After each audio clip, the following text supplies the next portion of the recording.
మొన్న జరిగినటువంటి అసెంబ్లీ ఎన్నికల అనంతరం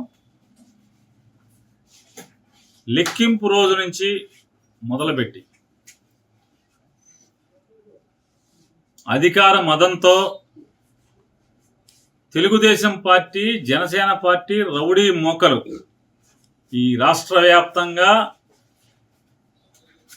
రెచ్చిపోయి ధ్వంసాలు చేస్తుంటే, మారణ హోమం చేస్తుంటే ఏ నియోజకవర్గానికి ఆ నియోజకవర్గం ఎమ్మెల్యేలు గెలిచిన వారు ప్రోత్సహిస్తూ పైనుంచి చంద్రబాబు నాయుడు డీజీపీకి, ఎస్పీలకి కేసులు కట్టబాకండి, మా కార్యకర్తలు చేసేటువంటి ధ్వంసాన్ని మీరు విట్నెస్గా చూస్తూ ఉండండి తప్పితే మా వాళ్ళని ఎక్కడ ఆపటానికి వీల్లేదు, మీరు పోలీసు ఉద్యోగం చేయటానికి వీల్లేదు అని చెప్పని వాళ్ళ పోలీసులు చేతులు కట్టి ఈ ధ్వంసరచన చేస్తున్నారు. ఈ రాష్ట్రానికి గతంలో బీహార్ ఎట్లా ఉండేదో, లేదా ఒక ఉత్తరప్రదేశ్ ఎట్లా ఉండేదో, ఇవాళ ఆంధ్రప్రదేశ్ రాష్ట్రాన్ని కూడా ఒక హింసా రాష్ట్రంగా, హింసా రాజ్యంగా ఆయన తయారు చేస్తున్నటువంటి తండ్రి కొడుకు ఇద్దరు కలిసి చేస్తున్నటువంటి పరిస్థితులు వాళ్ళు ఎంత అంటే పోలీసులు అంటే కాపాడవలసినటువంటి అరాచక శక్తుల్ని, రౌడీ మోకల్ని, రౌడీల్ని అరికట్టాల్సినటువంటి పోలీసులు కనీసం దారుణంగా గ్రామాల్లో, పట్టణాల్లో మర్డర్ కేసు ముద్దాయిలు, రౌడీ షీటర్స్ అందరూ కూడా స్థానిక సిఐల్ని, డిఎస్పీలని ఎరా ఉద్యోగం చేయాలని లేదా, ఉంటావురా నువ్వు ఎక్కడ అని మాట్లాడుతున్నా కూడా కనీసం అన్ని వీడియోలు ఉన్నాయి. ఇవన్నీ హైకోర్టుకి ఇవ్వబోతున్నాం, అన్ని వీడియోలు ఉన్నాయి. స్థానికంగా ఉన్నటువంటి సర్కిల్ ఇన్స్పెక్టర్ని, సబ్ ఇన్స్పెక్టర్ని, డిఎస్పీని, అంటే జిల్లాలో వివిధ ప్రాంతాల్లో జరిగిన ఇన్సిడెంట్లు, ఎరా ఉద్యోగం చేయరా, విఆర్కి వెళ్తావారా, విఆర్కి పంపిస్తారా నిన్ను మాట్లాడితే కనీసం పోలీసులు ఆ రౌడీల్ని ఆపే ప్రయత్నం చేయటం కానీ, అమాయకులైనటువంటి అంటే ఒక ఉదాహరణకి బందర్లో తీసుకుందాం. గొడుగుపేటలో ఎంకుల్ గారు బంకెదురుగుండా సందులో యాదవ్ కుటుంబం, తల్లి కొడుకు ఇద్దరే ఉంటారు. గేదకి పాలు పితికి బతుకుతారు, పాలు అమ్ముకుని. కొడుకు లేడు ఇంటి దగ్గర, ఇంకా కౌంటింగ్ పూర్తవలా,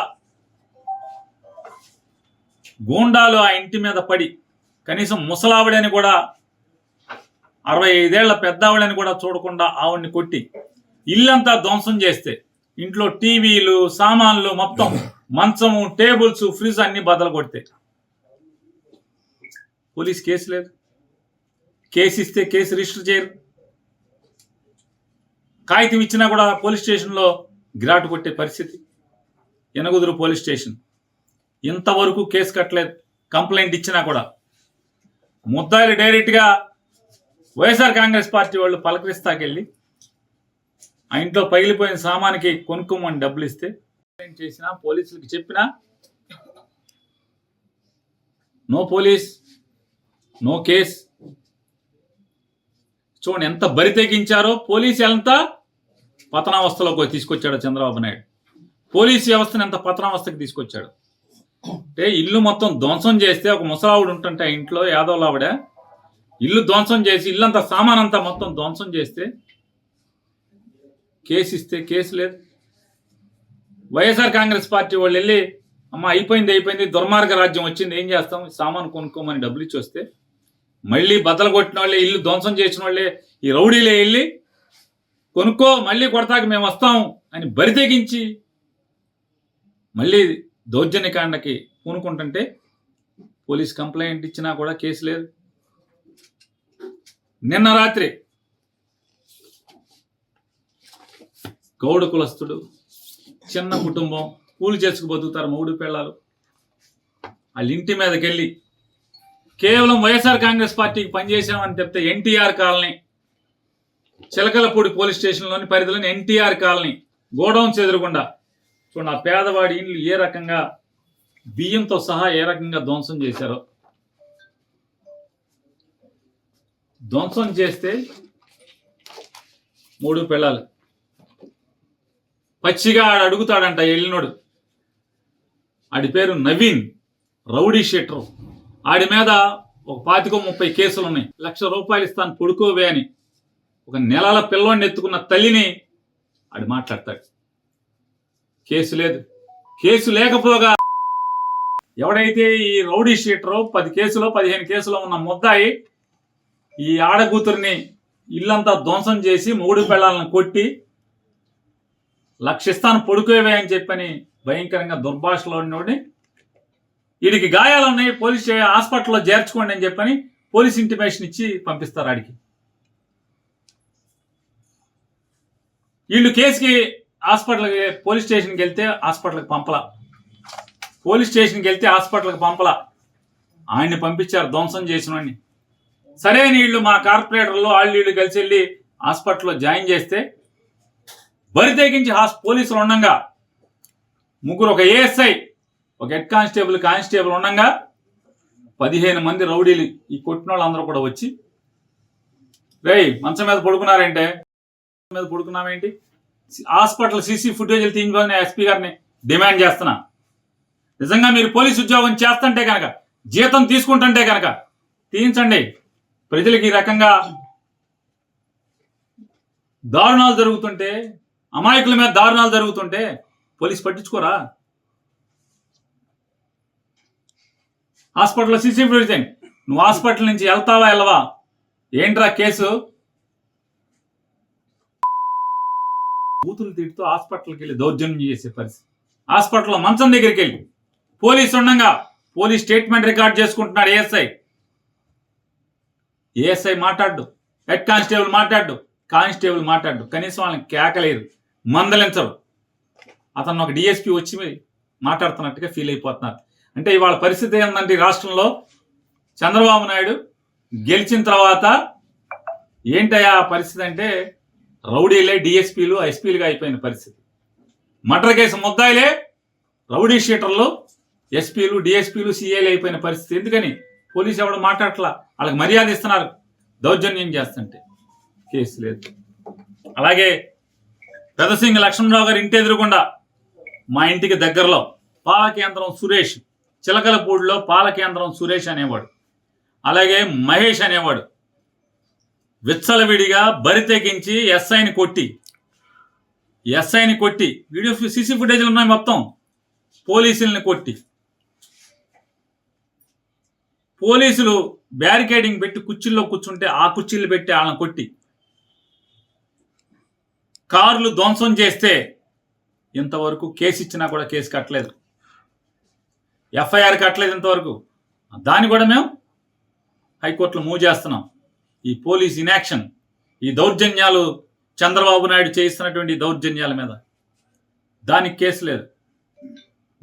గొల్లగూడ మన యాదవులది గొడుగుపేటలో కేసు లేదు. దీని మీదేమో కౌంటర్ కేసు, వీళ్ళ మీదేమో చిన్న కేసు. ఆ అమ్మాయిని పచ్చిగా మాట్లాడి పట్టుకోరాని చాటు పట్టుకున్నా కూడా పోలీసులు అక్కడికి వచ్చి భార్య స్టేట్మెంట్ ఇస్తుంటే ఆ ఏఎస్ఐ ఉన్నాడు అక్కడ, తెల్ల జుట్టు, అది చెప్తున్నారు తెల్ల జుట్టు ఏఎస్ఐ అండి, ఎక్కడ ఏఎస్ఐ మాకు తెలియదు కానీ తెల్ల జుట్టు అతనిది, నన్ను సంతకం పెట్టద్దు అంటాడు, మేము మొగుడు పెడతాడులే నువ్వు పెట్టబాగా అంటాడు. నన్ను కదా కొట్టింది, నన్ను కదా తిట్టింది. ఎవరు కంచే చేను వేస్తుంటే పోలీసే ఈ రకంగా ప్రవర్తిస్తుంటే, దగ్గరుండి గూండాయిజం చేస్తుంటే ఏం చేయాలి? ఇక ఇళ్ల మీదకి పట్టి ధ్వంసం చేస్తే బలరాన్పేటలో వడ్డెర కులస్తురాలు భద్రరావు గారి కోళ్ళు, భద్రరావు అని ముఠా మేస్త్రి, కూలీ ముఠా మేస్త్రి, అంజి అని చెప్పని అంజి భార్య, అమ్మాయి ముగ్గేసుకుంటుంటే తాగి 10 మంది రౌడీలు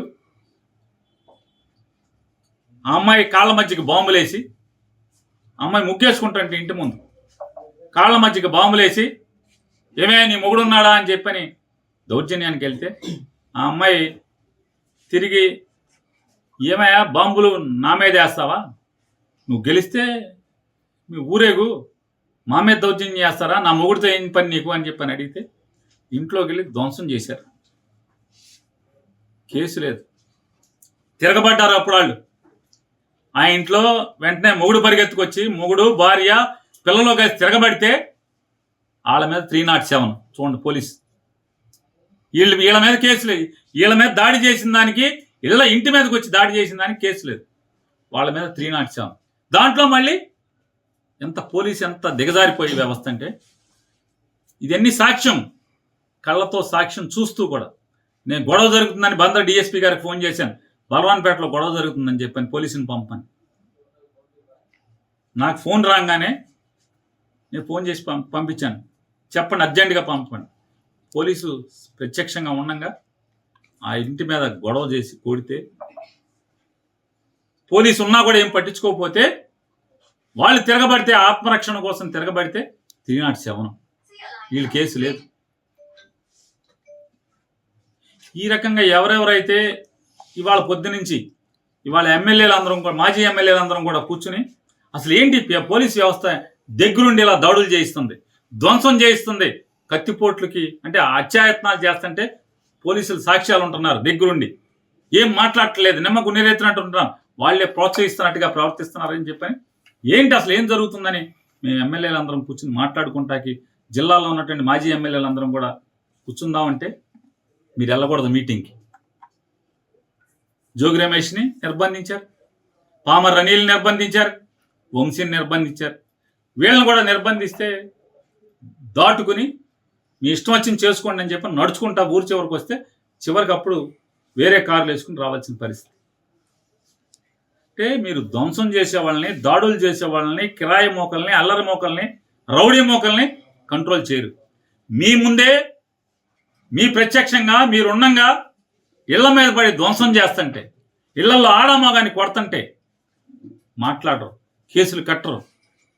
ఏం జరుగుతుందా మరి మనం ఏం చేద్దామని చెప్పని ఈ రకంగా మీరు ధ్వంస రచన చేస్తే, దగ్గరుండి పోలీసు ఇలా చేస్తే, మళ్ళీ ఇంకా పత్తిత్తి కవులు చెప్తాను చంద్రబాబు నాయుడు వైఎస్ఆర్ కాంగ్రెస్ పార్టీ వాళ్ళు కొడుతున్నారంటే ఇంతకన్నా పచ్చి పాపం ఇంకేమన్నా ఉంది? ఇది వాళ్ళ వైఎస్ఆర్ కాంగ్రెస్ పార్టీకి సంబంధించినటువంటి జిల్లా మాజీ ఎమ్మెల్యేలు అందరం కూర్చొని మాట్లాడుకున్నటువంటి మీటింగ్ సారాంశం.